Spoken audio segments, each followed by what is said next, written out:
कैसे हैं बेटा आप सब? आशा है ठीक होंगे, स्वस्थ होंगे। मैं आपकी हिंदी की अध्यापिका।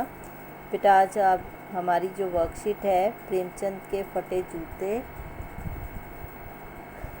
उससे संबंधित है। ये दूसरा भाग है, पहला भाग हम कर चुके हैं। बेटा गद्यांश पढ़ेंगे, फिर उसके बाद इसके प्रश्न उत्तर हम करेंगे। मैं चेहरे की तरफ देखता हूँ। लेखक जैसे कि हरिशंकर प्रसाद जी लेखक प्रेमचंद जी के बारे में हमें बता रहे हैं, उनके जीवन के बारे में कि कैसे वो सादगीपूर्ण जीवन जीते थे। तो जब वो फ़ोटो खिंचवाने गए होंगे तो आगे वो कहते हैं कि मैं चेहरे की तरफ देखता हूँ। क्या तुम्हें मालूम है मेरे साहित्यिक पुरखे कि तुम्हारा जूता फट गया है और अंगुली बाहर दिख रही है? क्या तुम्हें इसका ज़रा भी एहसास नहीं? ज़रा लज्जा, संकोच या झेप नहीं?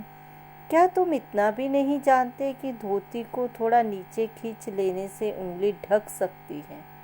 मगर फिर भी तुम्हारे चेहरे पर बड़ी बेपरवाही है, बड़ा विश्वास है। फोटोग्राफर ने जब रेडी प्लीज कहा होगा तब परंपरा के अनुसार तुमने मुस्कान लाने की कोशिश की होगी।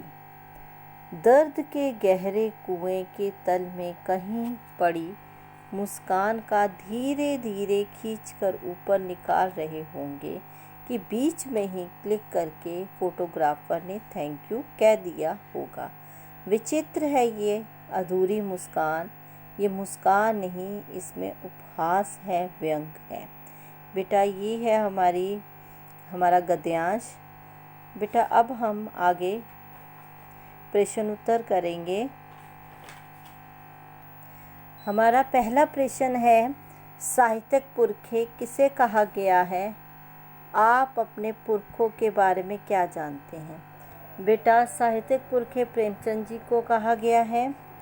और जैसा कि हमारे पुरखे किसान थे, तो इसी तरह आपके पूर्वजों का कोई और काम है तो आप वो लिख सकते हैं। लेखक को प्रेमचंद जी के मुस्कान में क्या दिखाई देता है? लेखक को प्रेमचंद जी की मुस्कान में उपहास और व्यंग दिखाई देता है। लेखक के अनुसार प्रेमचंद ने फ़ोटो क्यों खिंचवाया होगा? आप अपनी फ़ोटो कब खिंचवाते हैं? बेटा लेखक के अनुसार प्रेमचंद जी ने फ़ोटो किसी विशेष अवसर पर, किसी विशेष परंपरा के कारण ही खिंचवाया होगा। और हम लोग अक्सर जो फ़ोटो है वो जन्मदिन, पार्टी, शादी या कहीं घूमने जाते हैं तब हम फ़ोटो खिंचवाते हैं। लेखक को ऐसा क्यों लगता है कि ऐसे फ़ोटो खिंचवाते हुए प्रेमचंद को लज्जा, संकोच या झेप होना चाहिए था? क्योंकि प्रेमचंद जी का जूता फटा हुआ था, उंगली बाहर निकल रही थी। तो जैसे कि अगर आप फ़ोटो खिंचवाने जाते हो तो अगर हमारी ऐसी कोई भी कपड़ा या कोई भी जूता में कुछ भी गड़बड़ हो या वो फटा हुआ हो तो हमें शर्म से महसूस होती है। लेकिन लेखक कहते हैं कि उनको भी होनी चाहिए थी, पर उन्हें होती नहीं है। आप जानते हो मुंशी प्रेमचंद जी बहुत ही सादा जीवन जीने वाले व्यक्ति थे। सादगी थी उनमें, जो वो बाहर से दिखते थे वही वो अंदर से ही थे।